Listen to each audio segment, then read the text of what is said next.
Buenas tardes, Buenas tardes, doctor. ¿cómo están? Pensé que me dieron walkover porque no había nadie. Y fue, creo que había entrado a otra página o alguna otra cosa. Sí, doctor, entró a un enlace de otra reunión. Ah, a ver. Pero usted también no reaccionaba en el WhatsApp. Pensé que colectivamente se unieron y decidieron no asistir.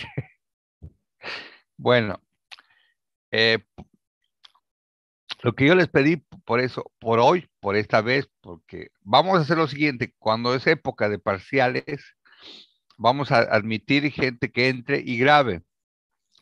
De todas formas, cuando graben, tienen que poner ahí su nombre, ¿no? Porque puede ser que no sea un compañero de ustedes que esté ahí adentro y esté grabando. Entonces no es admisible que sea uno de ustedes que yo lo identifique, tiene que identificarse. Entonces, en la época, en la época de que están en parciales, vamos a hacer eso. Los que pueden, asisten. Y los que no pueden, bueno, mala suerte. Y si quieren, otros graban. ¿Está bien? Graban pero y se identifican. Solamente en ese periodo. Bueno, entonces estamos con cuatro. No, cuatro. Juliana Bravo Valenzuela también vino. Aguilar Santalla, Celestino. No hay nadie más. Del otro lado. Ah, y está María Ortega Guzmán. Jorge Montaño. Pollini, ¿no hizo el almuerzo? Ah, hizo, ¿no?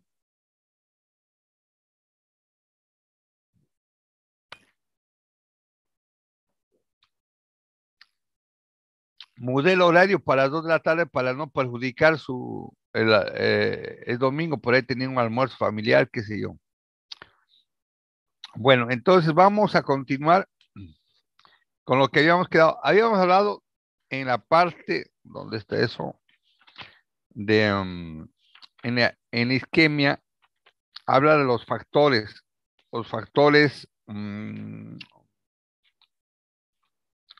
predisponentes. Y entre los factores predisponentes están, el más importante lo puse, aquí está en cuarto lugar, es la página 73. Yo lo puse primero y lo describí, que es la fibrilación auricular en la enfermedad cardíaca, sumada a la insuficiencia cardíaca. Pero entre los otros factores está la hipertensión arterial, la diabetes, la obesidad, la dislipidemia, el tabaco, el alcohol. El alcohol, ¿por qué, muchachos? ¿Por qué creen en el alcohol? En la isquemia.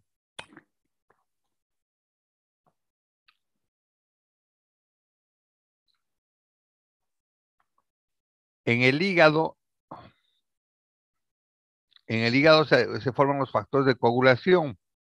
Entonces, si los factores de coagulación no están funcionando bien, existe un desequilibrio en los factores, obviamente, de homeostasis de coagulación de la sangre. Más se da con pacientes que hacen el tipo de hemorragia, ¿no? Pero también el hígado graso y todo eso es un factor predisponente a una alteración, porque son pacientes, por ejemplo, que tienen un trastorno metabólico, a problemas isquémicos. Los anticonceptivos orales. Está demostrado cuál las mujeres tienen estrógenos y progesterona, esas dos hormonas equilibradas. ¿Cuál creen que es más predisponente a factores de tener coagulación, más coagulación? ¿La progesterona o el estrógeno? A ver, ¿quién quiere participar? Doctor, el estrógeno, Aguilar. El estrógeno, exacto. Hay el síndrome estrogénico, ¿no? Y está muy relacionado con problemas de coagulación. Las mujeres que usan anticonceptivos también. Entonces tienen que tener muy en cuenta. Es muy interesante, la progesterona tiene un valor mayor, o sea, cuando está más aumentada la progesterona que los estrógenos, como pasa en el embarazo, es más protectora en muchos sentidos. Por ejemplo, una paciente epiléptica en el periodo de la gestación, la progesterona evita tener, evita tener problemas de convulsiones. Entonces, fundamental esa situación. Por eso hay mucha relación a veces con los estrógenos y las isquemias. Y entonces, hay que, personas que toman anticoncepcionales y y tienen migraña y encima toman ergotamina. La ergotamina es un vasoconstrictor, puede desencadenar, ¿no?, isquemias. ¿Está bien? Los fármacos, hemos hablado de los fármacos, hemos visto los fármacos de tipo que pueden alterar la coagulación, evidentemente, ¿no? Aspirina, muchas veces antiagregados, ¿no? Pueden, drogas, dentro de los medicamentos están las drogas, las anfetaminas, la cocaína, son sustancias que pueden promover un factor de isquemia por vasoconstricción o a veces de hemorragia también. Y los factores hematológicos, un paciente que tiene una enfermedad en la sangre también va a tener va a tener un riesgo de tener un accidente vascular. En esta parte de la página 74 habla de diagnósticos, pero me parece que lo más correcto que tenía que haber dicho diagnósticos diferenciales. Un diagnóstico diferencial que podríamos pensar que es un ACV y no es un ACV, ¿qué puede ser? A ver, Aguilar Santalla Lelis. Viene un paciente que tiene un deterioro del sensor importante en emergencia y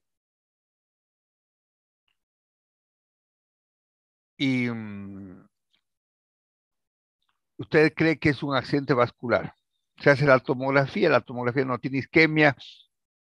¿Qué más podría ser? Y no tiene focalización, quiere decir que la mitad del cuerpo no está hemiparético ni nada de eso. ¿Qué podría ser? ¿Me escuchan? Hola. Sí, doctor, se escucha. Ay, ay, ay. A ver. Aguilar Santalla.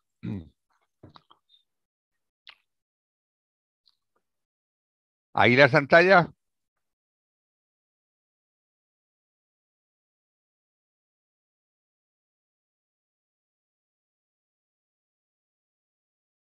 Se salió Aguilar Santalla. Adriana Arteaga. ¿Cuál podría ser, Adriana?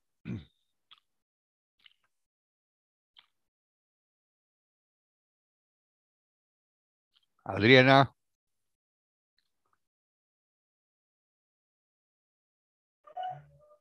Buenas tardes, doctor.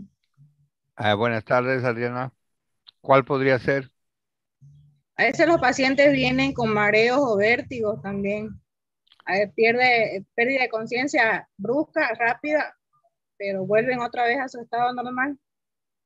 Pero un mareo no te va a dar una pérdida de conciencia. Por ejemplo, hay un paciente que llega a emergencia y te dice el familiar que estaba bien y se desmayó y quedó en ese estado, está inconsciente, está con sudoración, se hace la tomografía, no tiene hematoma, tendría que esperar 72 horas si eso es isquémico, pero no tiene foco, no tiene déficit focal. Quiero decir que cuando viene un paciente con deterioro del sensorio, tendría que tener un déficit motor, o sea, no mueve alguna parte del cuerpo. En este caso no mueve todo, o sea, le estimulas y reacciona con movimientos. Pero a pesar de eso, hay una sospecha de ACV, ¿no?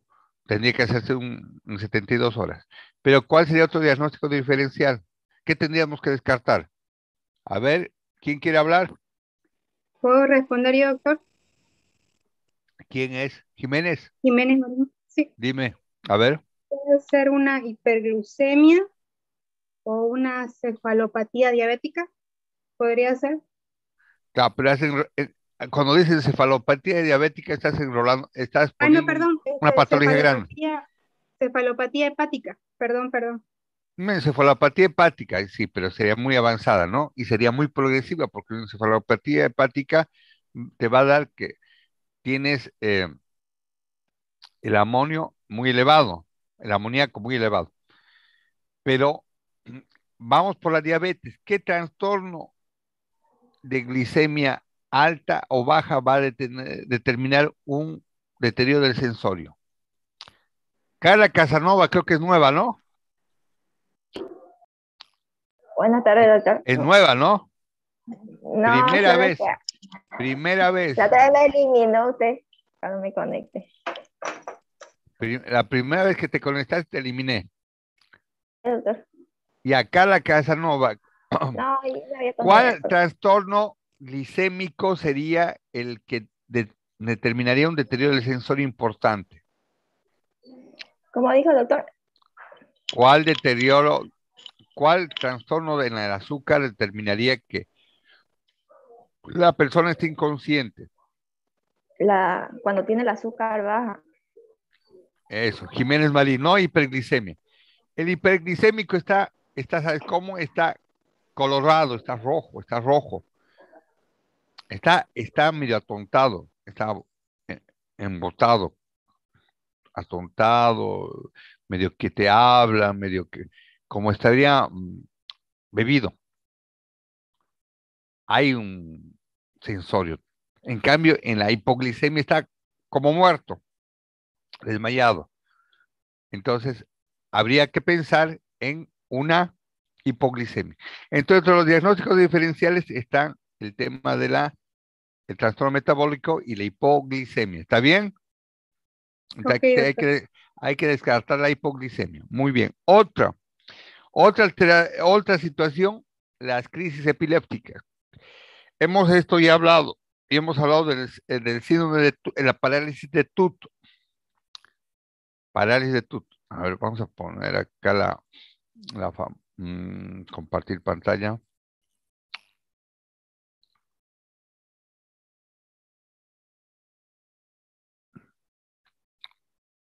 Parálisis de Tut.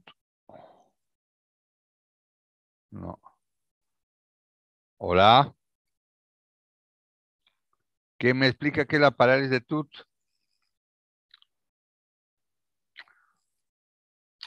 También parálisis. Uy, bueno. ¿Puedo responder, doctor? Por favor. Si recuerdo bien, la parálisis de Tut es la parálisis que puede ocurrir después de un foco convulsivo epiléptico, mientras se recuperan la vía de la sobreexcitación que tuvo por la parálisis. Se podría decir que es como un periodo refractario en el que no puede ser estimulado, y por eso hay la parálisis. Ha habido tanta descarga de los neurotransmisores que se han desgastado todos. Entonces, obviamente, ya no hay más actividad, sea todo descargado. Muchas veces los colegas piden un electroencefalograma post estado convulsivo. Y en el electro da una actividad, ¿no? Isoeléctrica, baja, baja, de bajo voltaje, y no se ve ningún tipo de actividad anómala teóricamente. Y esa atenuación del voltaje es justamente por eso, porque están las neuronas descargadas completamente y obviamente no hay actividad eléctrica importante, menos icterital. Y cuando hay una crisis focal, por ejemplo, que ocurre en la región frontal derecha, va a determinar, de la parte motora, va a determinar la crisis que comience en toda la parte del lado contralateral. Ese lado será el que quede hemiparético. Entonces, una parálisis de Tut que es transitoria. Entonces, una de las cosas que hay que diferenciar entre los diagnósticos diferenciales es el tema de la parálisis de Tut, en ese sentido, ¿está? Producto de una disminución de la fuerza motora transitoria. ¿Correcto? ¿Copiaron? Pared de TUT. Para no olvidarse. Perfecto. Una cosa que no es, porque aquí estamos hablando de ACV isquémico y después hablamos del hemorrágico, pero no, hablamos del accidente cerebrovascular de tipo hemorrágico, que es hemorragias ventriculares, pero que no son traumáticas, ¿correcto? Está lo que se llama el hematoma subdural. El hematoma subdural, ¿ya? En este caso no es isquemia, ¿no? No es isquemia, y nos va a demostrar muchas veces que hay un deterioro del sensorio progresivo, con el antecedente previo que ha tenido un accidente, un golpe hace aproximadamente una semana, y el paciente va a tener un deterioro del sensorio, principalmente. Esto más se ve en personas mayores, que tienen ese problema. Entonces, el hematoma subdural es otra posibilidad que también. Las migrañas pueden dar también crisis focales y dar un deterioro importante. Las migrañas tienen afectaciones visuales también y afectaciones sensitivas. Y una cosa importante son lo que dice aquel libro, los eventos psicógenos o de simulación. Han visto algunas veces, algunos casos, más ocurre en el sexo femenino que dan todo un cuadro de simulación de alguna afectación motora. Eso cuando hay una alteración de tipo, un trastorno de conducta, un trastorno emotivo que quieren a veces llamar la atención. Pero también ¿qué pasa cuando, por ejemplo, una persona, ¿no? discutió con su enamorado, se peleó, lloró de más y empezó a hiperventilar. O sea, sollozar. Solloza, hiperventila, ¿y qué pasa?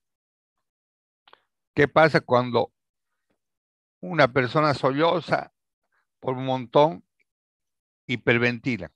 ¿Qué pasa? ¿Qué pasa? ¿Qué trastorno metabólico ocurre? ¿Quién me quiere contestar? Yo, Colini, doctor. A ver, dime, Cristiano. Acidosis, doctor. ¿Ah? Una acidosis. ¿Está me ouvindo? No. Está cerca, pero no acidosis. Si hiperventilas, escucha una cosa. Cuando aumentas la frecuencia respiratoria, ¿qué estás expulsando? ¿Y qué estás expulsando y qué estás metiendo? Oxígeno y estás expulsando. Ya. ¿Cuál es el ácido en este caso? En la sangre. Ah, No. ¿No? ¿Cuál sería? O sea, si hiperventilas, estás eliminando el elemento ácido, que el CO2. Entonces ocurre una... Alcalosis. Claro. ¿No? Hay la acidosis y la alcalosis, ¿no? Y ambas son metabólicas o respiratorias. La respiratoria es en función de la eliminación de CO2 o la acumulación de CO2. Si vos acumulas CO2, entras en una acidosis respiratoria. Si eliminas, es una alcalosis. Y las metabólicas tienen relación al bicarbonato y al hidrógeno, al protón hidrógeno, a la acumulación de este. Es ácida o básica, en función del bicarbonato, el álcalis y el ácido. Bueno, entonces, cuando Celestino Suárez, por decirte, le hizo renegar a su novia se peleó con su novia y su novia empieza a llorar, a sollozar, a hiperventilar. ¿Qué pasa? ¿Qué pasa normalmente cuando ves un caso así en emergencia? En ese caso hay que tranquilizar al paciente para que vuelva su respiración a la normalidad. Ya, hasta ahí estamos bien. Tienes que hacer eso, ¿no? Obvio. No le Ujú. vas a seguir negando.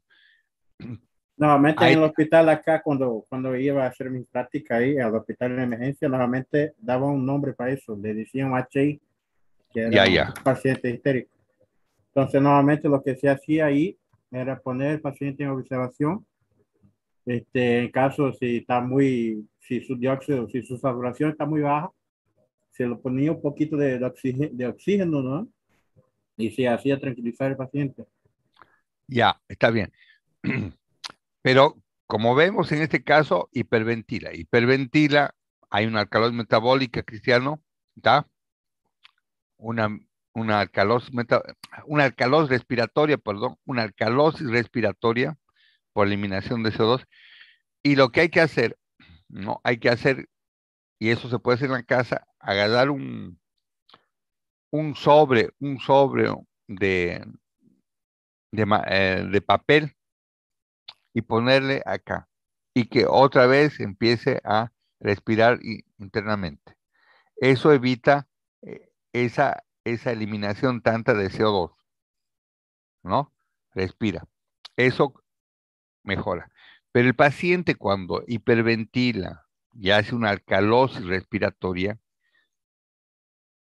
¿no viste, Celestino, que generalmente viene con las manos cruzadas, Sí, así cuando torcidas, llegas, como una convulsión, como, como que le viene un deterioro motor, se pone rígida, ¿verdad? sí, cuando llegabas en ese estado, nuevamente se ponían las bolsas para que respira dentro de su bolsa.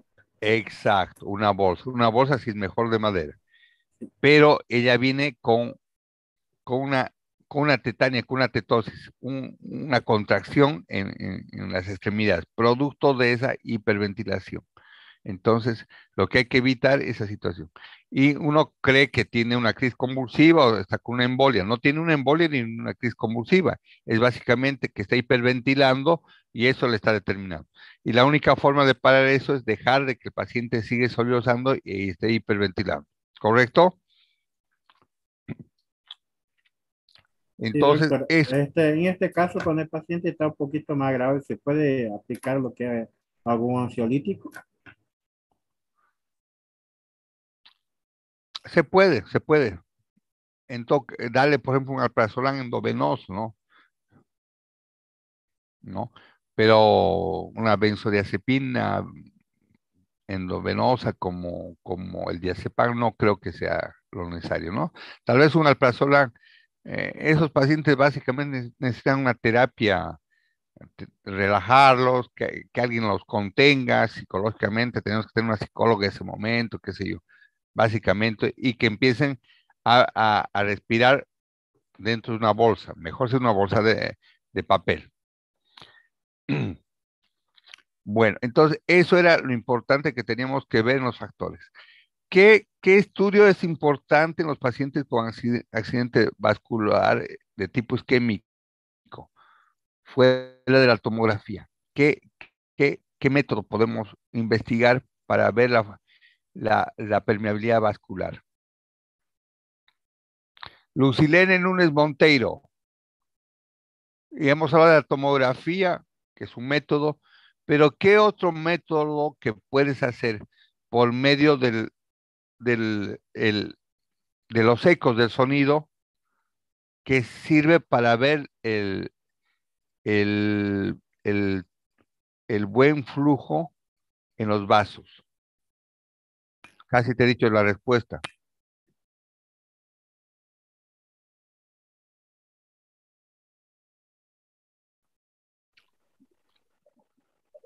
Sería un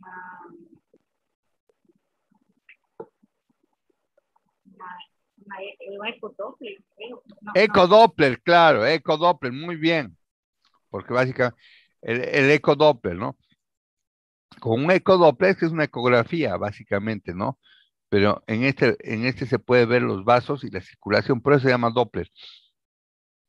Y se ve inclusive a color, se ve el flujo sanguíneo intravascular y los defectos que puede haber en la circulación. Entonces, fundamental ecodoppler. Cuando hay síntomas a nivel en la circulación posterior, es muy fundamental hacer ese tipo de estudio, el Doppler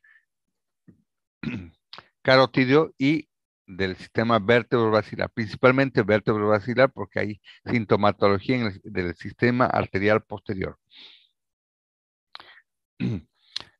Y ya hemos hablado del diagnóstico diferencial. Y dentro del tratamiento, ¿cuál es el tratamiento más importante? Ya hemos hablado del diagnóstico diferencial. Aquí hablan de la anamnesis y examen neurológico, básicamente ya es hablar de lo mismo. Se tiene que descartar la hemorragia. ¿Cómo tenemos que descartar la hemorragia? A ver, quiero agarrar. Acá la Casanova es nueva en el grupo. ¿Cómo puedo descartar que no es una hemorragia, Carla? Te viene un paciente con deterioro del sensorio, tiene un déficit motor, está hemiparético de un lado y el paciente, el familiar te dice, doctorita, no sé que tiene una hemorragia mi mamá. ¿Cómo descartas? ¿O cómo confirmas?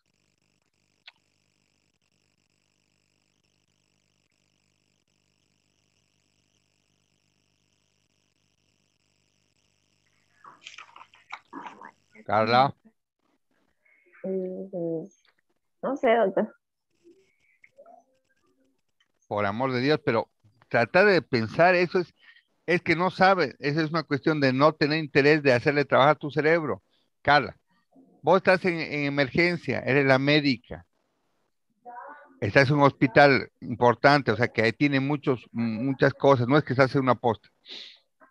Viene el paciente con deterioro del sensorio, o sea, está obnubilado, está somnoliento, y la mitad del cuerpo no mueve, Carla Casanova. Al examinar te das cuenta que está con el deterioro del sensorio y está hemiparético. Y el familiar dice, ¿qué tendrá? ¿Una hemorragia, una isquemia? ¿Cómo puedes descartar, qué sé yo? Por una tomografía, ¿Ve? ahí se ve, se Por, puede es- ver. por eso, ¿cómo me vas a decir que no sabes, por amor de Dios? Es básicamente, ya. Entonces, hasta 1970, antes de ese periodo, ¿cómo se diagnosticaban los accidentes, si eran isquémicos o hemorrágicos, Cristiano? Cuando no teníamos tomografía. Doctor, no era los procedimientos que se ponía aire. No, eso es más exquisito porque en realidad no todos los centros tenían un, un neurocirujano o un neurólogo especialista en radiología que haga eso, es poner una punción y poner aire. Ahí te daba para ver si había un hematoma, correcto, pero una cosa menos complicada, ¿qué hacíamos? Y que era de mucho riesgo. Una, Oliana, ¿qué puede ser? Bienvenida. Buenas tardes, doctor. Pensé que había. Doctor, no tengo neurona ahora. A ver, Emerson. ¿Sería una presión y profusión, doctor? No, un examen simple que se hacía antes de la tomografía. Una muestra de, a ver, ¿qué más? Un rayo X. No, pero en la radiografía va a ser huesos. Celestino, ¿una muestra de qué? De sangre no creo. No tengo, doctor. No tengo idea. Cristiano Polini, nada. doctor, una ecografía, una ecografía sería. No había en 1960, no había ese tipo de ecografías. No sé todavía. Adriana Arteaga, Doctor, Ya sé que pasó mi vez, pero no podría ser por una punción. Una resonancia magnética, doctor. Adriana sí que está fuera de foco. Hemos hablado en 1970, no existía ni tomografía. ¿Quién dijo punción lumbar? Yo, Celestino. Celestino. Entonces, antes de 1970, los clínicos se basaban básicamente en el examen semiológico y en hacer una punción lumbar, que evidentemente era un riesgo brutal porque cuando a veces teníamos un hematoma, un paciente con hematoma, y el hematoma era de buen tamaño, ¿qué es lo que se podía producir? ¿Qué ocurría en el cerebro? ¿Quién me da una idea? Doctor, ¿no sería la elevación del azúcar, de la glucosa? No. Si tienes un hematoma importante en el cerebro, ¿no? Y le haces una punción lumbar porque no tienes tomografía, no estás en 1940, le haces una punción lumbar y lo puedes matar. ¿Por qué? ¿Cuál es la fisiopatología? Cristiano Polini. Sería la elevación de la presión, doctor. Claro, ahí adentro, aquí en tu cerebro, en la tutuma, hay espacio solamente para lo que existe, o sea, para el cerebro y para el líquido cefalorraquídeo y los vasos, ¿no? O sea, el tejido parenquimatoso, los vasos arteriales, los capilares y las venas. Y el líquido cefalorraquídeo. Ahí no entra nadie más. No entra nadie más. En el momento que sale sangre a ocupar un espacio y a comprimir otras áreas, porque el cráneo no es extensible, ocurre una presión intracraneana. Esto es una cosa cerrada, chicos. Entonces, es como ustedes tienen algo con mucha presión. Apenas le aprietan, ¿qué pasa? Sale, ¿verdad?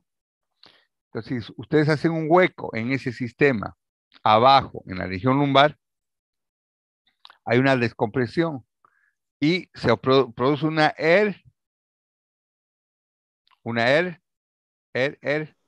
Herniación. ¿Quién dijo eso? Jiménez Marín. ¿Una herniación de qué parte del cerebro?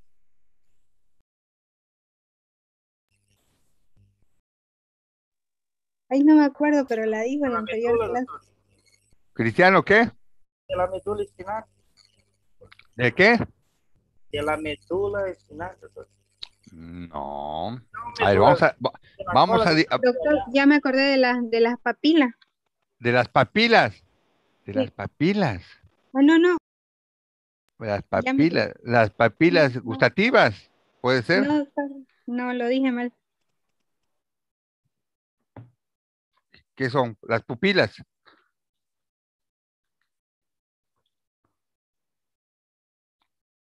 A ver si pinta esto. Este es el agujero occipital. Imagínense, este es el agujero occipital, ¿no? Es el hueso occipital. Voy a tratar de... Ya, y acá, ¿cómo está el tema de inmuno? ¿Ya saben o nada? Está horrible. Estamos en eso. Poliana solamente se queja, che. Tiene que estar más alegre. Sí, doctor. Mucho detalle. ¿Qué en inmunología? ¿Ah? Es un paquete de todo. Detalle de todos los lados. Y inmunología tenemos Ah, es harta cifra, qué sé yo. que entender. eh, Ya. Más o menos es así. A ver, Cristiano Polini. Es el agujero occipital, he tratado de hacer este agujero occipital, este es el hueso occipital y esta es la médula. Disculpen lo que mal. Entonces, este es todo un sistema cerrado por la dura madre. En el momento que uno abre acá, haciendo una apertura, primero tiene que ser una punción fina, o con una aguja fina, ante la sospecha de presión intracraneana. Entonces, todo esto se va a querer salir por acá, chicos.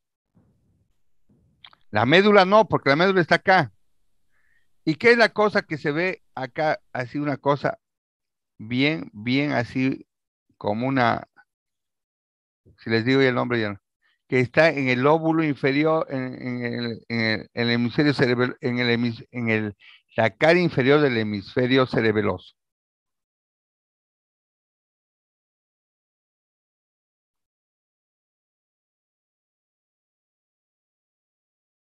¿Qué es esto? ¿La herniación de qué? Nada. Doctor, A ver, ¿quién me puede responder? No creo que nadie ayúdame. sepa. Doctor, es la de la amígdala, la que es del cerebelo. La amígdala o tonsila cerebelar. Entonces, esta zona, por favor, esta es la que se cae acá y comprime, cae acá y comprime. Acá queda completamente apretado. Se produce una caída, ¿no? Un desplazamiento de la amígdala cerebelosa, aprieta la médula y el paciente muere, porque comprime. Entonces, es una cosa que se hacía antiguamente cuando no había tomografía y evidentemente determinaba el riesgo enorme del paciente que pase algo. Bueno, entonces descartamos un evento hemorrágico. ¿De qué forma? Haciendo una tomografía, ¿correcto? Correcto. Ya. Vamos avanzando.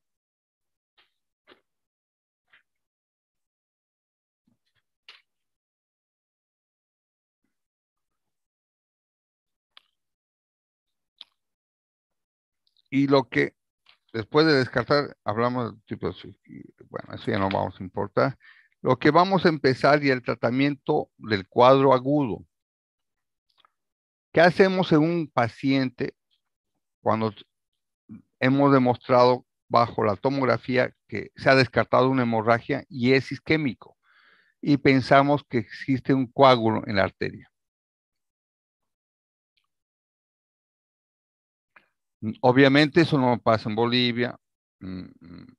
Creo que hacen tal vez en Santa Cruz, en La Paz, en algunas situaciones muy, muy, muy especiales, pero después,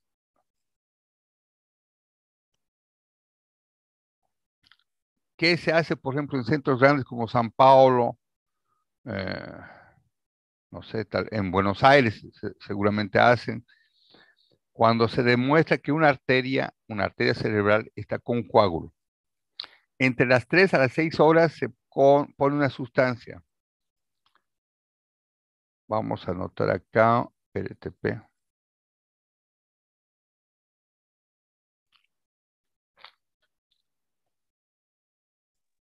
Doctor, ¿sería una angiografía?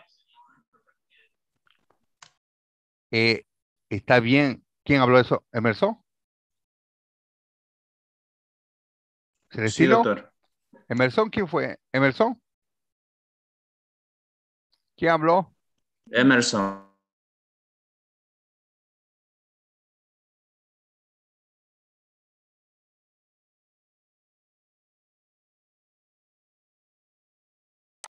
Continuamos. Entonces, ¿dónde está Emerson? ¿Entró Emerson o no? Sí, doctor.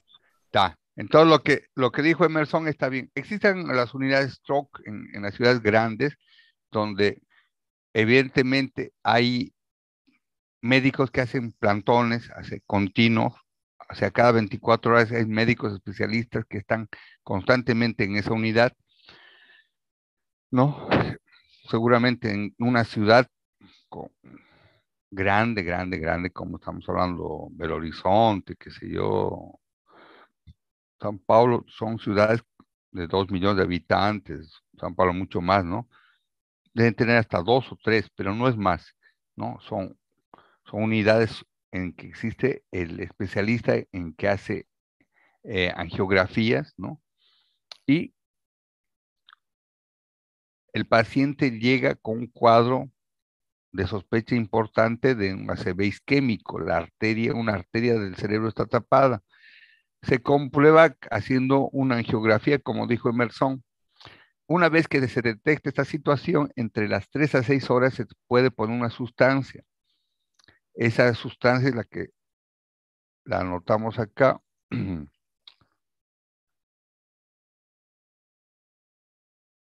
Ahí, ¿está? Esta, la RTPA. ¿Qué es la RTPA? Es el activador de plasminógeno tisular recombinante. No se olviden. Esa sustancia se coloca entre las 3, máximo las 6 horas del evento para disolver el coágulo. Claro que esta es una situación que difícilmente vamos a tener el privilegio de presenciar, ¿no? Porque ya les digo, es en centros muy grandes, en ciudades muy grandes que tienen esas unidades especializadas. Pero tienen que tenerlo en cuenta para saber, solamente para que en algún momento que ustedes lean, entiendan que sirve para esa situación. El RTP está en inglés, por eso está en esa forma al revés. El manejo que tenemos que hacer una vez determinar el ABC, fuera de hacer una terapia endovascular, como colocar el RTPA, es básicamente los cuidados que tenemos con los cuidados clínicos médicos con estos pacientes. ¿Y cuáles serían los primeros cuidados más importantes que tenemos que tener?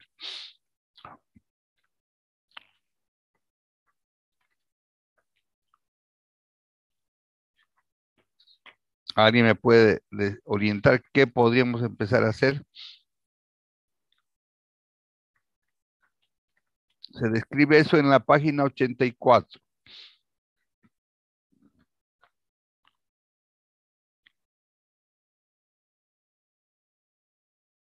¿Cómo tendríamos que cuidar la presión? ¿Qué tendríamos que cuidar la presión, muchachos? Aquí. Ahí. ¿Qué tendríamos que hacer? ¿Alguien sabe? ¿Alguien tiene una idea?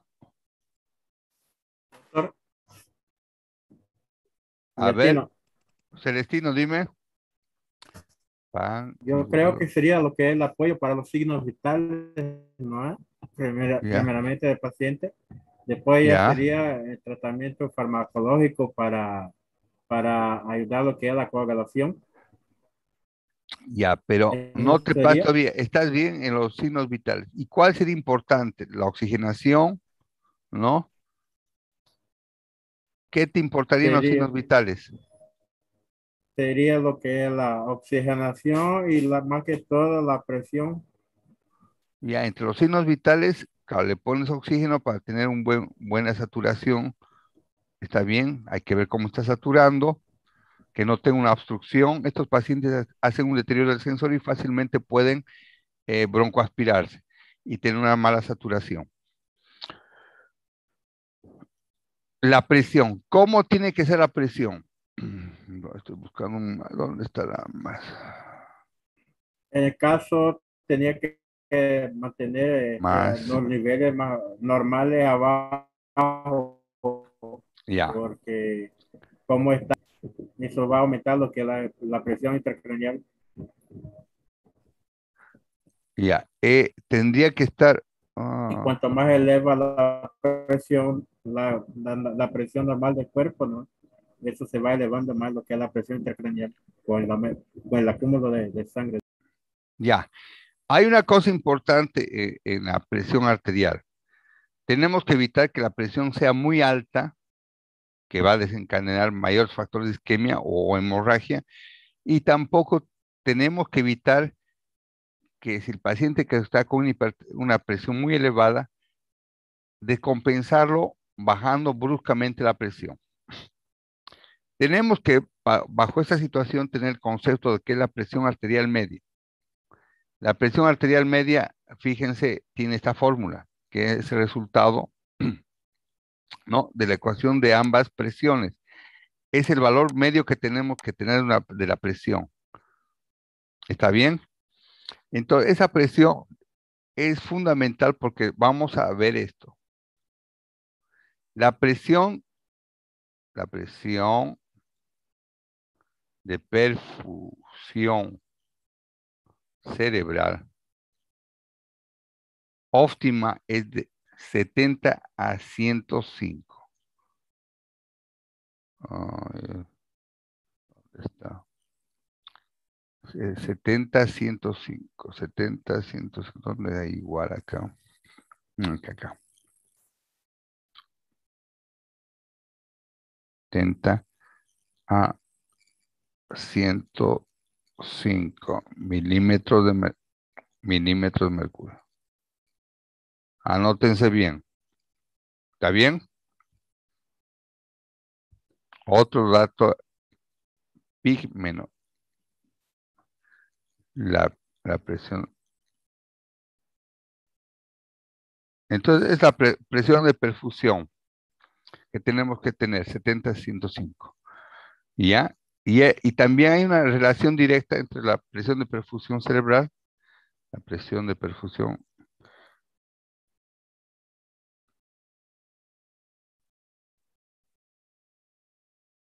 Ya. Entonces, el paciente tiene que tener esos valores, entre esos valores, para que no, si desciende esos valores, si le hacen bajar mucho la presión, el paciente entra en un cuadro de mayor isquemia. Entonces, tenemos que tener esta presión. Por ejemplo, haga un cálculo. A ver, ¿tiene la calculadora ahí a la mano? ¿Sí? Si el paciente tiene, si el paciente, por decirle, es típico que venga un paciente con 200 la sistólica y la diastólica 110. ¿Cuánto de PAM tiene? Yo no voy a hacer porque no estoy con la calculadora y voy a confiar en lo que ustedes digan. ¿Cuánto sale ahí? ¿Podría 200. repetir, doctor? Ahí está anotado. Lo están viendo en la tela, en la pantalla. Ah, ya, gracias. La máxima es 200, la mínima 110. ¿Cuánto de PAM? Sería 140, doctor. 220. 740. Acá es 220 más 220, 420 entre 3. ¿Cuánto sale? 740. 140. Fíjense, superó, correcto. Entonces tienen que bajar la presión, pero que no baje de este valor. Lo ideal es que la presión de perfusión esté entre 90 a 100. 90 a 100. Si bajan de lo que está hipertenso y hace una hemorragia, puede bajar y hacer una isquemia. Entonces, fundamental que me sepan estos chicos. Presión de perfusión cerebral tiene que ser en 70 hasta 105, no más. ¿Está bien? Entonces, una de las cosas importantes es que la presión la tienen que regular, la tienen que controlar con medios farmacológicos seguramente, para que esa presión no supere estos valores. Fíjense, una presión de 200, 110, ya es deleteria y no ayuda a una buena perfusión cerebral. ¿Qué quiere decir esto? Que nosotros tenemos una buena irrigación a las células, una buena perfusión, cuando tenemos estos valores. Cuando están para abajo, para arriba, se deteriora esta perfusión. ¿Correcto? ¿Correcto o no correcto? ¿Está claro? Sí, doctor, gracias. Ya. Otro punto importante en el medio interno, en la presión arterial, es el tema importante del sodio y la glucosa, el medio interno. ¿Será que un paciente que tiene un accidente vasculocerebral requiera ponerle soluciones hipertónicas? A ver, Adriana Arteaga, ¿qué opina?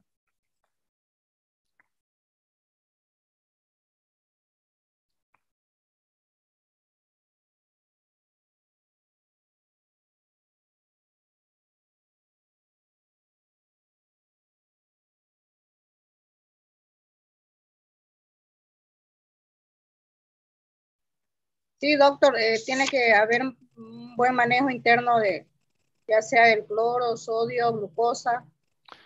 Claro, nadie está objetando que tiene que haber un buen manejo, pero ¿cuál sería el manejo que tú harías de la glucosa? ¿Le pondrías mucha glucosa, poca glucosa?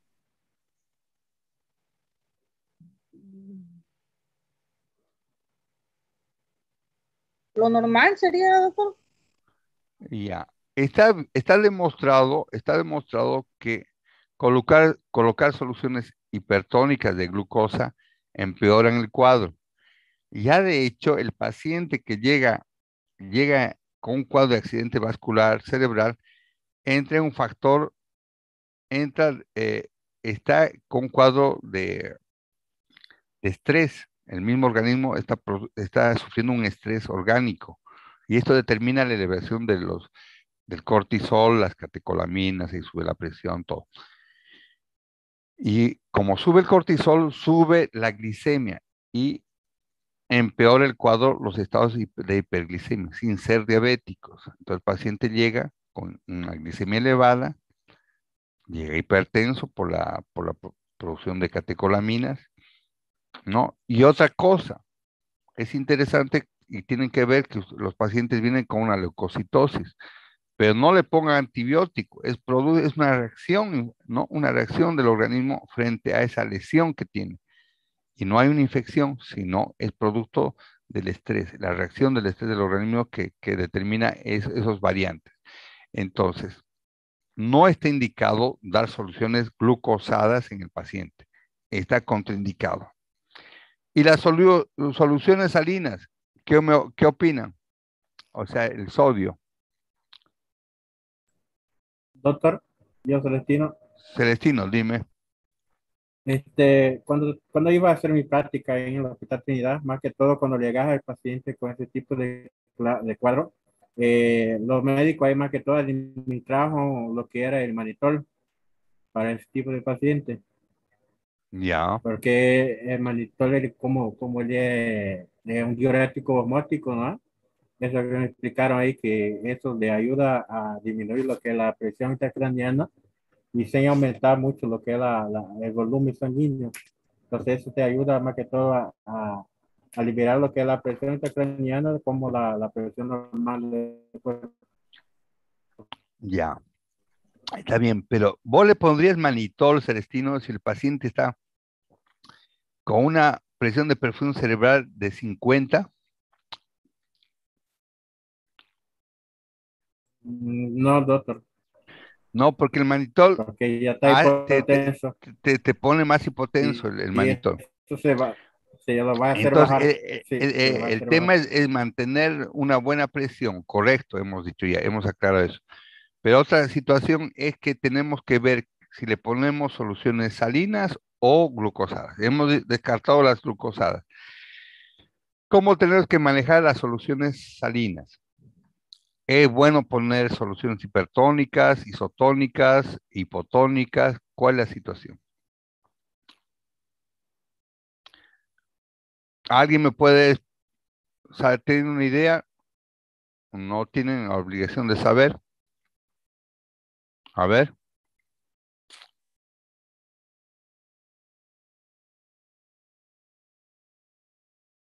¿Alguien tiene alguna idea?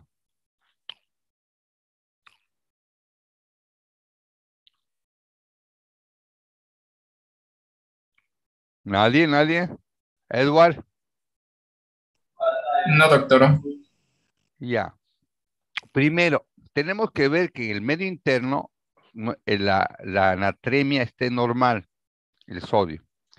Si está hiponatrémico, significa hay un grave riesgo que aumente, ¿no? Y se desencadena un edema cerebral. Siempre, por favor, una hiponatremia es sinónimo de el inicio de un edema cerebral, la hiponatremia, el sodio. Porque quiere decir que en el medio intravascular el sodio está bajo. ¿Y qué va a determinar al estar bajo? ¿No? Que las células que están afuera, las células del cerebro, tienen más sodio. en el vaso hay menos sodio. Entonces, ¿el líquido de dónde va a ir? ¿Va a migrar a dónde? Si en el intravascular Dentro de las células. dentro de la célula, porque el líquido va a ir al lugar que está más salado y se va a aumentar el edema. Por eso que indica Celestino el manitol, porque más bien chupa, el manitol es osmótico y chupa ese edema de las células del cerebro, por ejemplo, chupa. Entonces tenemos que tener un sodio normal, una normonatremia. Muy bien, muchachos. Entonces las soluciones salinas en vez de soluciones glucosas, en primer lugar. En casos en que tenemos un paciente con hiponatremia fuera de regular y estabilizar ese sodio, podemos dar soluciones hipertónicas al 3%. No al 0,9% es una solución isotónica fisiológica, pero podemos dar al 3% como una solución más concentrada para chupar, haciendo un efecto parecido al manitol. El manitol es de acción rápida, inmediata, en cambio del sodio no. De todas formas, la solución hipertónica tiene que ser en bolos, siempre en bolos, el manitol igual, en bolos. Entonces, ya saben, el sodio es importante mantenerlo en rangos normales, como la glicemia, pero no dar nunca dar soluciones de dextrosa en un paciente con ACV. Empeora el cuadro si le ponemos glucosa. El sodio tiene que estar normal, ¿no? Y nunca tiene que estar bajo. Ahí aumenta el edema. Ahí le podemos dar soluciones hipertónicas. ¿Está claro ahí? ¿Está claro? Te vamos a preguntar eso. Sí, doctor. Sí, doctor. Ya. ¿Cuál es la complicación respiratoria importante y que tenemos que manejar el ACV en los pacientes que están con este cuadro? ¿Es un cuadro que está postrado o el paciente está caminando como un psicótico ahí en la sala? ¿Está postrado o no está postrado, Emerson? ¿El paciente está postrado? No comprendí, doctor, está cortando la internet. ¿Podría repetirlo? Postrado, ¿entiendes lo que quiere decir postrado? ¿Echado? Eso, postrado. Postrado no se dice en portugués. Postrado. No. No, ¿Estás es seguro? deitado. Deitado. Deitado, pues echado. Ah, No, postrado debe haber en portugués también. Solamente que no se debe utilizar mucho. Está echado, está deitado, ¿no? Está echado. Está un paciente ¿qué pasa si ustedes tienen un paciente, chicos, internado? Ustedes son los médicos, le han internado por una infección urinaria. Olvídense de un ACV, que es un cuadro mucho más severo, tal vez lo va a ver un neurólogo, un especialista, pero son médicos generales y le han internado una gordita con venitas así gruesas, varicosas en las piernas, gordita, y la han internado por una infección urinaria al hospital, está internada en sala medicina interna, ustedes lo están viendo por una infección urinaria importante, le están dando antibióticos. ¿Qué le recomendarían? ¿Qué no debería hacer más de no sé cuántos días en la cama? ¿Qué es lo que alguien me puede responder? ¿Y qué es lo que se podría complicar? A ver, ¿puedo responder, doctor? A ver, Emerson. Edward, dime.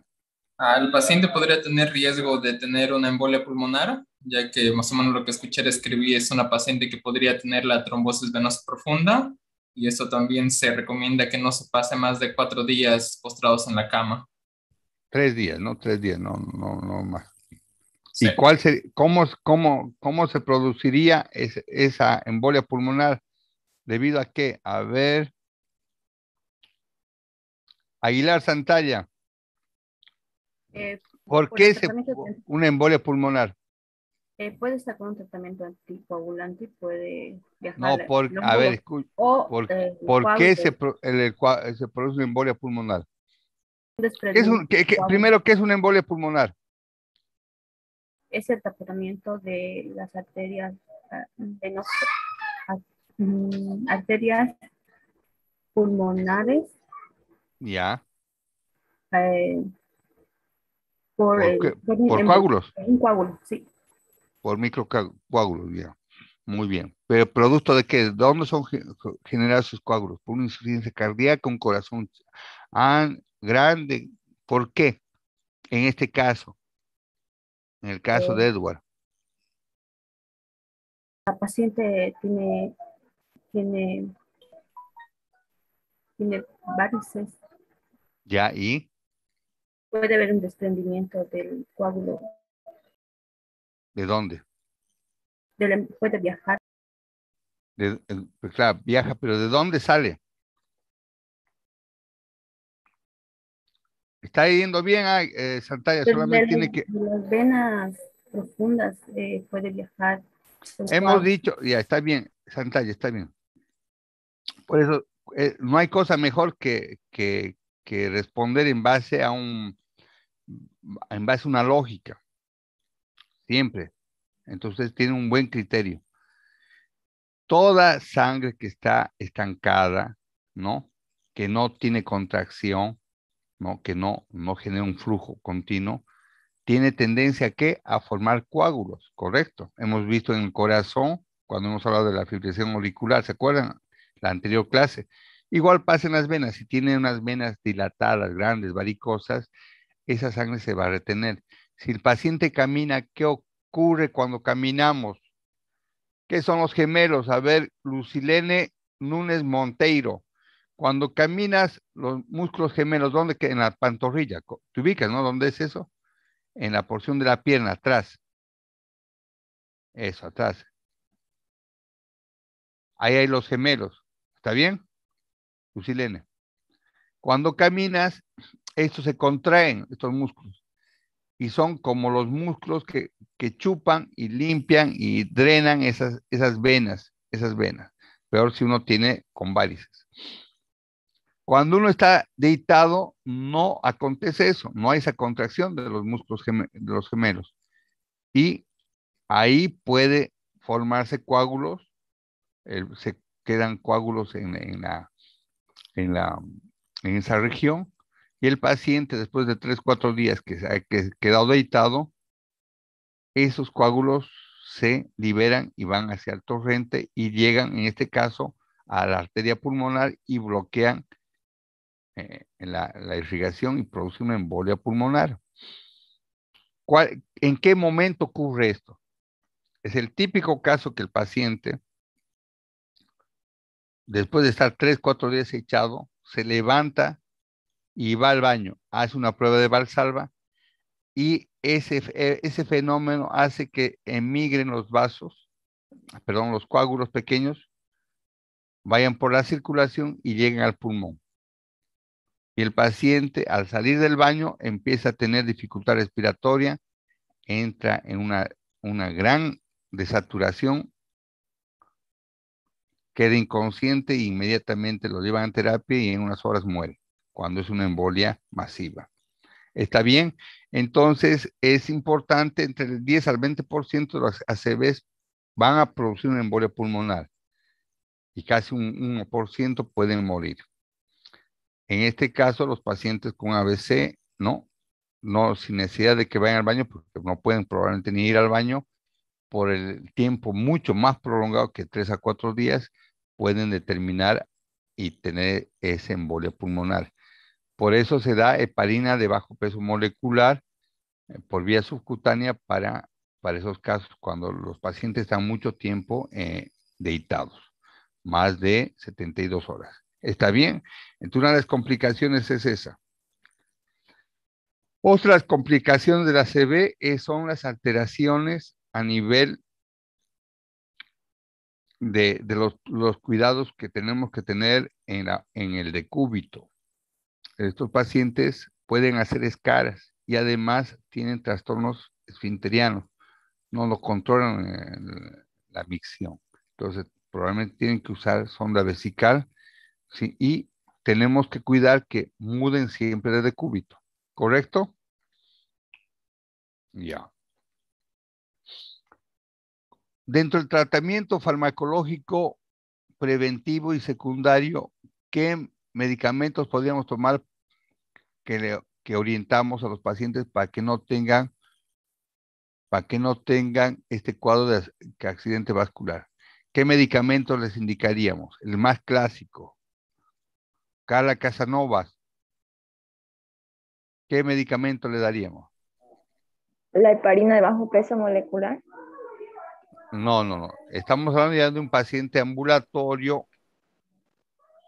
No, la heparina de bajo peso molecular es para una embolia pulmonar, cuando el paciente está más de 3 días acostado, Carla. ¿Correcto? Estamos hablando de un paciente para una prevención secundaria. ¿Qué medicamentos se usa muy común para B6 químico? Doctor, Y que se da también para los infartos, pacientes que han tenido infarto del miocardio. ¿Celestino dijiste o doctor, Emerson? ¿Quién es? Emerson. La Emerson. aspirina. ¿Cuál sería? Ácido acetilsalicílico, doctor. La aspirina, está La bien. aspirina. La aspirina, una de las cosas sería la aspirina. Otra cosa que ayuda también a la aspirina, y si tenemos el riesgo que haga agregación plaquetaria, ¿cuál es?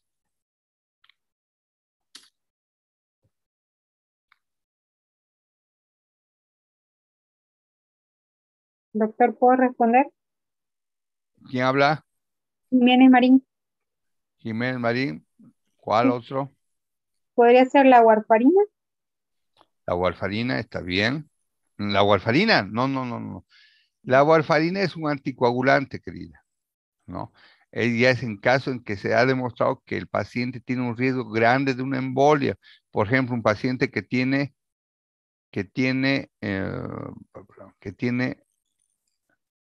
ya un rato, que tiene, por ejemplo, una insuficiencia cardíaca enorme, entonces ahí está usando anticoagulantes. Pero un paciente, para evitar un riesgo, se le da aspirina. Si le da aspirina, no le puede dar warfarina. ¿Cuál es la sustancia que evita que los trombos se aglomeren?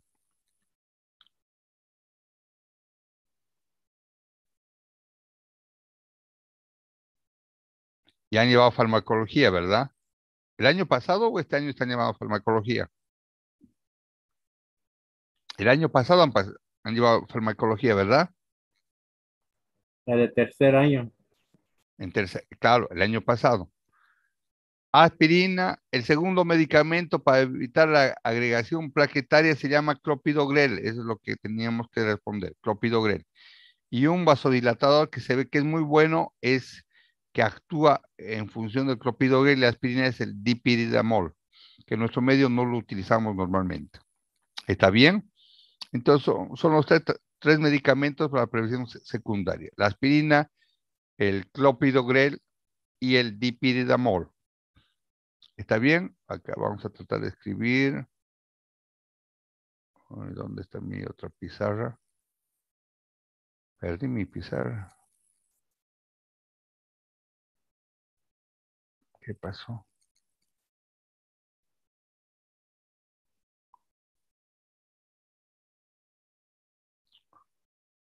¿Qué pasó acá? Ah, aquí está. Entonces acá vamos a poner, para que no se olviden, la aspirina AS, el clopidogrel y el otro es el dipiridamol.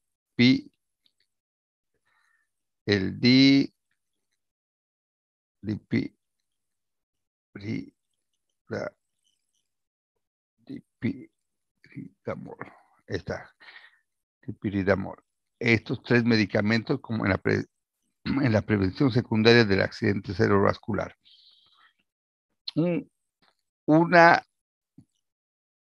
Entre el tratamiento, es el tratamiento secundario, ¿no? El tratamiento de prevención secundaria. ¿Cuál sería el tratamiento quirúrgico en caso de que ya hemos hablado de la sustancia que libera ese coágulo, el RTPA? Pero si tenemos un ateroma que está obstruyendo la carótida interna en una gran medida importante, ¿qué tratamiento podríamos hacer, queridos? ¿Ah? ¿Alguien me puede decir?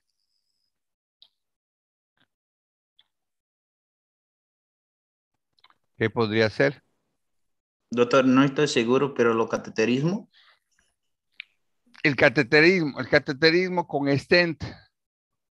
Pero si vos tienes, está muy obstruida la arteria con ateroma, no vas a poder, cuando hay una estenosis está bien, ¿no? Pero cuando tienes un acúmulo importante de una acumulación de lípidos debajo del endotelio, ¿no? Eso tú pones una malla para estirar y probablemente puedes hasta producir una lesión vascular. Tienes que directamente retirar esa placa. Y en ese caso el tratamiento quirúrgico es una endarterectomía carotidia, cuando existe la obstrucción. Cuando la obstrucción es muy importante, sí está indicada. Cuando la obstrucción no es menos del 80%, ¿no? El tratamiento no es tan significativo, quirúrgico. ¿Y qué ocurre? Ahí vemos en esta gráfica, aquí vemos una resonancia y claramente acá con el cursor, no hay cursor aquí. Ahí vemos el ateroma en la bifurcación de la carótida. La misma la vemos acá, ¿ven? Doctor, ¿Está bien? no estamos mirando. No estamos viendo, No hay estamos viendo imágenes. la pizarrita. ¿No están viendo? Pizarra. ¿Están viendo la pizarra? Sí, solo la pizarra. ¿Pero por La qué? Pero no estamos mirando las imágenes. A ver, vamos a ver, vamos a abrir todo entonces. Una función de compartir. Anda. Uso compartido. Minimizar la pizarra, doctor. No, es que hay que la pantalla. Es que hay que compartir lo que quiere. La pantalla que quiere, toda la hay que pantalla. compartir. Ahora Sí, doctor. Se ve químico. ¿están viendo todo? Eso. Sí, una diapositiva. Ya. Ven también acá lo que está la foto de Natalia, ¿no? ¿Ven esto? Ahí, por ejemplo, estoy tapando, ¿verdad? ¿O no? No, solo vemos una imagen que parece ser una resonancia. Ya. Se ve químico. No, ya. No, es que yo estoy agarrando el grupo que a mí, por ejemplo, me tapa, ¿no? Entonces lo estoy moviendo, pero ustedes no ven eso. Está bien. Está bien. Ya. Entonces, acá vemos, por ejemplo, lo que decíamos, ¿no? En este caso, la parte quirúrgica es mediante la retirada del exéresis del ateroma cuando es grande. En este caso no ayuda a poner un stent celestino, ¿no? Pero cuando la obstrucción es muy importante, más del 80%. Acá vemos en la resonancia la imagen del ateroma que estaba obstruyendo. Miren el desfiladero apenas por donde pasaba la sangre a la carótida interna, que es esta. Igual acá se ve la misma imagen, el ateroma grande y apenas pasaba por este lado. ¿No? Y esta es la carótida. La bifurcación es un tratamiento neuroquirúrgico. Son fotos reales, ¿no? Cuando hice la especialidad, el 2002. Y este es el ateroma. Fíjense de cuánto. Tiene 2 centímetros y más casi. Es grande. Doctor, una preguntita. Sí, te escucho. ¿Cuánto porcentaje de la luz que se puede ya ir a un procedimiento quirúrgico? Porque en cardiología creo que la anterior semana avanzamos y nos dijo que hasta 50, hasta 60% de obstrucción de la luz todavía no se lo opera eso en el caso de cardiología. Claro, En neurología tiene un personaje, tiene 50 en el eso corazón. Tú me dices del Sí. corazón, de las arterias. Por eso. Sí. De 80 para arriba recién. O sea, estaríamos como los cardiólogos aceptando que 50 no hay que hacer nada. ¿Correcto? 80 para arriba recién hay que entrar y desobstruir. Pero si tiene una obstrucción del 60%, probablemente no ayudes mucho con la cirugía. Más bien existe más riesgo la misma cirugía. Entonces, tiene que ser una obstrucción muy importante, 80 para arriba, para determinar esa situación. Pero, ¿qué ocurre cuando las dos carótidas internas están obstruidas? ¿Qué podríamos hacer? ¿Qué podríamos hacer?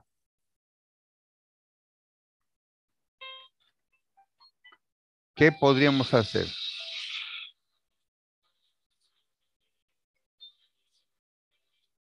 ¿Qué podríamos hacer?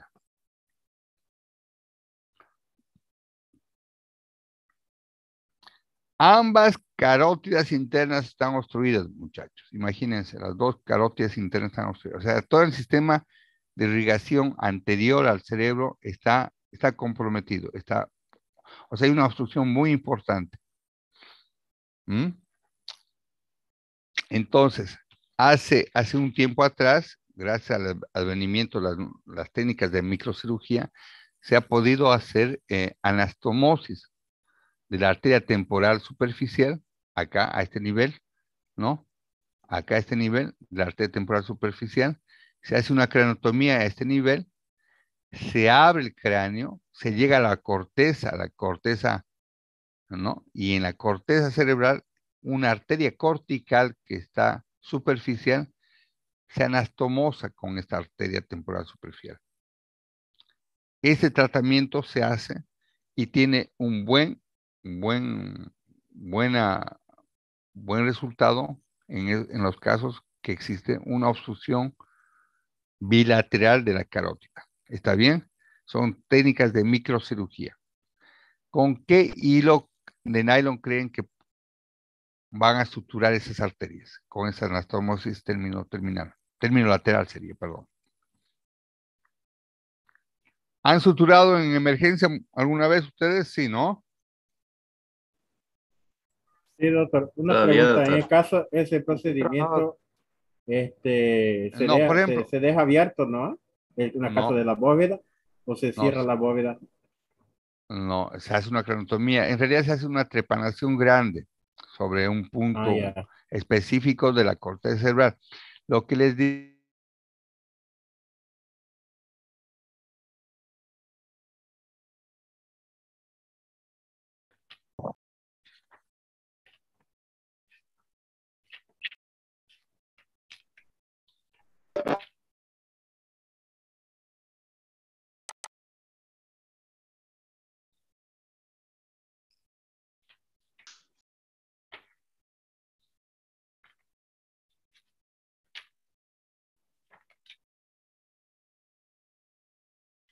Hola.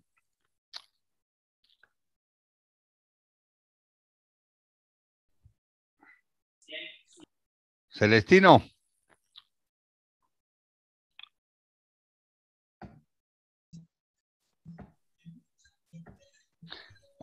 Hola, hola. Hola, doctor.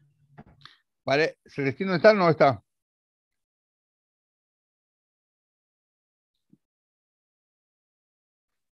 Ya terminamos. Avanzamos un poco más y terminamos para no matarlos. Ya veo que están cansados además, ¿no? Hola. Hola. Hola, doctor. Ya. ¿Dónde está Celestino? ¿Estaba hablando Celestino?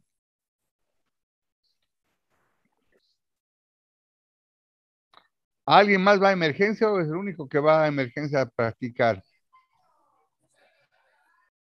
¿Nadie más va? ¿Quién ha puesto puntos? A ver, cuarto año de medicina. ¿Quién ha colocado puntos? Ha suturado. Yo, doctor, ya suturado. ¿Quién? Luciene. Sí, Lucilene Núñez. sí. ¿Con qué hilo has suturado, Lucilene? Con su oído. No entendí la pregunta después. ¿Cómo? No entendí la pregunta, ¿cómo? ¿Con qué hilo suturabas en emergencia de los pacientes? El nylon 3.0. Nylon 3.0, muy bien, Lucilene, muy bien. El nylon 3.0 lo conoce. Si fuese 2.0 es más grueso. Es más grueso. Es más grueso. Sí, sí, es más grueso. Ya. Ya, está bien. Entonces, 3.0 es más delgado, 4 es más delgado, 5 es más delgado, así. El hilo que se usa es nylon, pero 10 ceros. 10. ¿Alguna vez vieron 10 ceros? No. Es menos que el cabello. Vos agarras un cabello y lo pones entre tus dos dedos, ¿no? Entre tus dos dedos lo pones tu cabello. El 10 ceros es mucho más delgado que eso.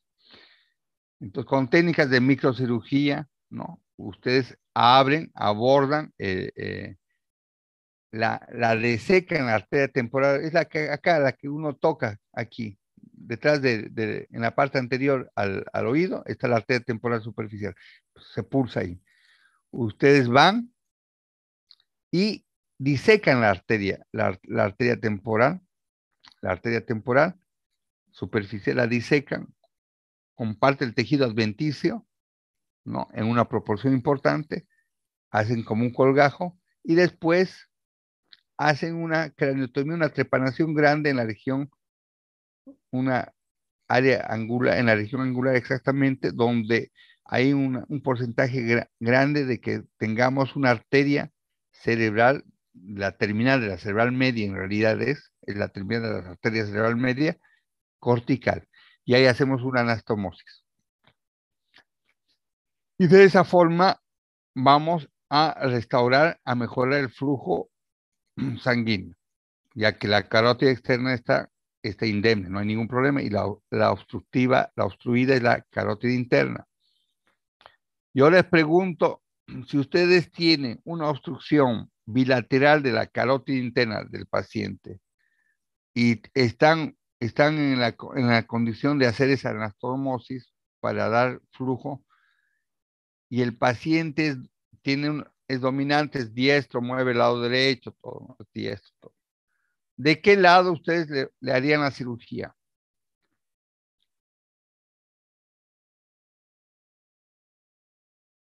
Si ambas arterias están obstruidas, ¿de qué lado sería prioritario primero comenzar a hacer la cirugía? ¿Lo operaría del lado izquierdo o del lado derecho? O sea, una primera cirugía, ¿no? Doctor, yo opino que de los lados dominantes. ¿Emerson? Sí, doctor. Del lado dominante. Ya, ¿de qué lado, pues, hijo? Derecho sería. Lo mío es dominante derecho. Derecho. A ver, Emerson. Doctor. Si el paciente es diestro, quiere decir que es diestro. Teóricamente, la parte funcionante más importante del hemisferio es de aquel lado.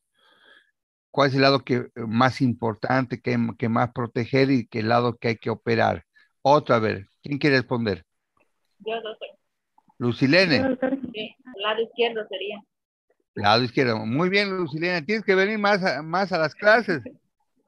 ¿Ve? Sí, es cuestión de razonar. Acá no es tanto el tema concepto puntual, es razonar.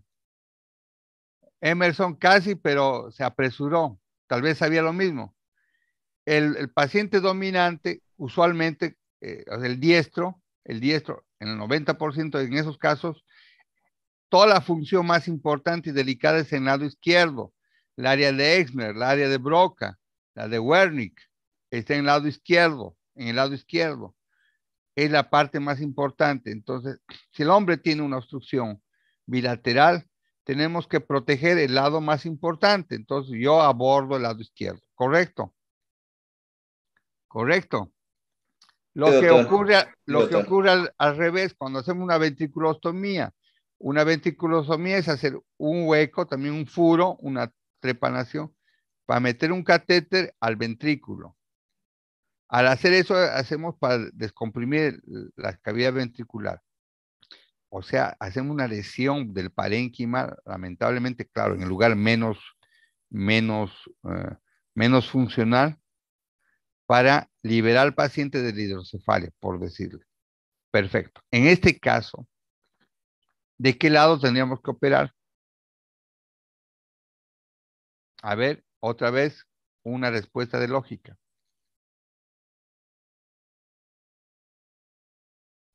¿Cuál es el cerebro que hay que cuidar y cuál es el cerebro que teóricamente hay que cuidar un poco menos? ¿De qué lado le operaría en este caso? ¿De qué lado tendría el riesgo de lesionar el parénquima? Y es el que tengo que ir. Del lado derecho.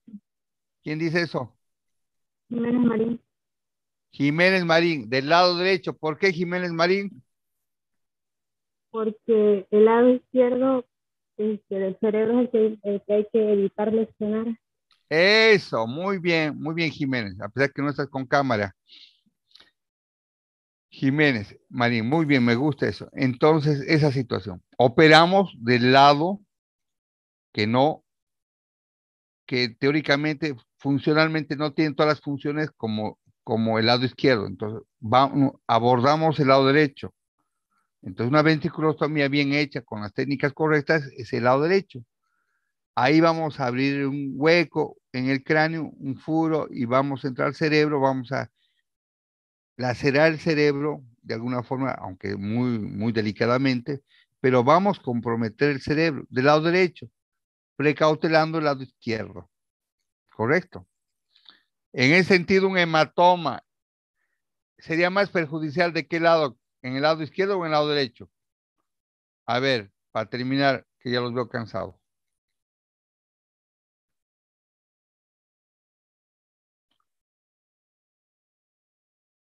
Gabriel Barbosa Marín. Mariano, ¿no? Marañón, doctor. Ya, Marañón.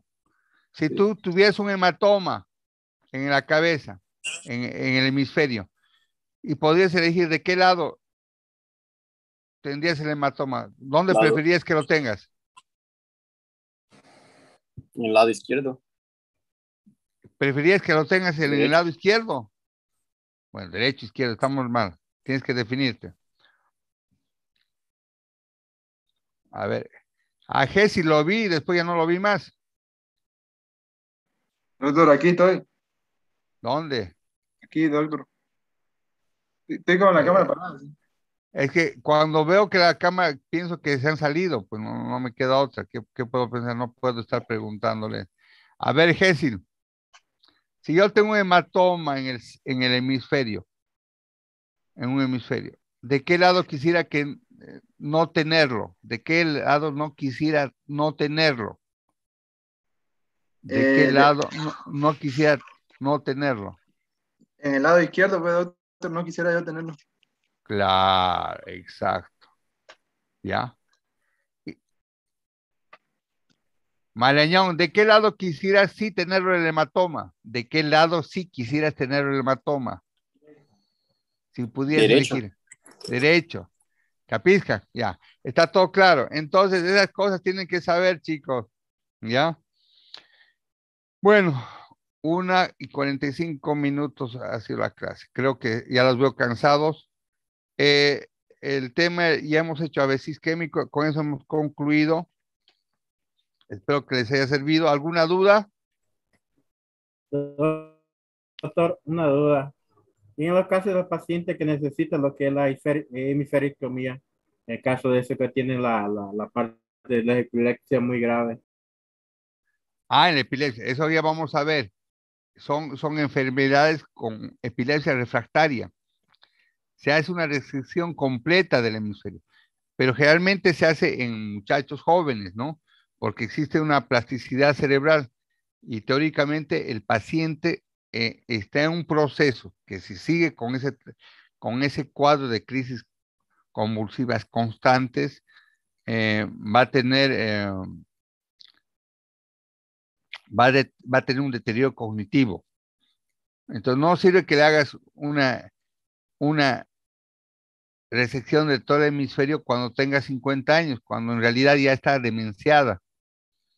Es un paciente, es un muchacho que tiene epilepsia refractaria y es diagnosticada tempranamente, entre los 8 o 9 años.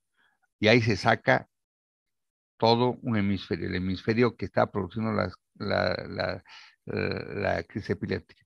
Y estos casos mejoran porque existe la plasticidad cerebral, ¿no? Y los chicos evidentemente quedan con una lesión deficitaria motora, pero con el tiempo van de alguna forma mejorando. Porque entre riesgos y beneficios, antes tampoco no iban a tener una vida buena, porque al tener una epilepsia refractaria, eso es incapacitante, no viven, no disfrutan la vida, se la pasan todo el día con convulsiones. Y lo peor de todo, con el tiempo, con el pasar del tiempo, hacen una degeneración cognitiva importante. ¿Está bien?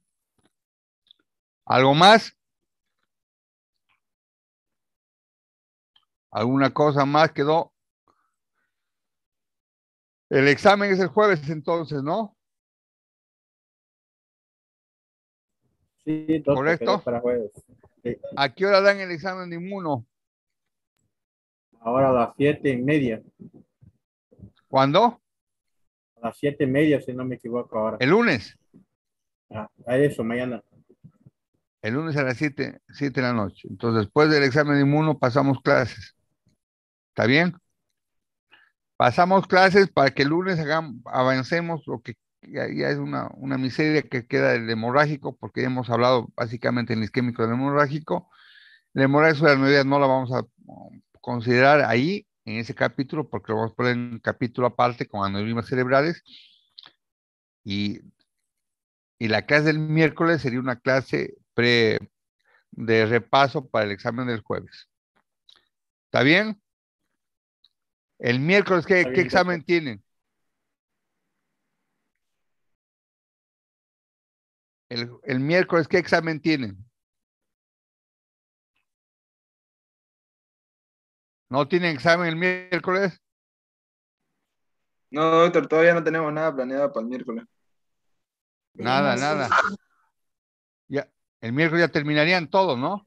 No, falta una materia más, doctor, después de la de usted.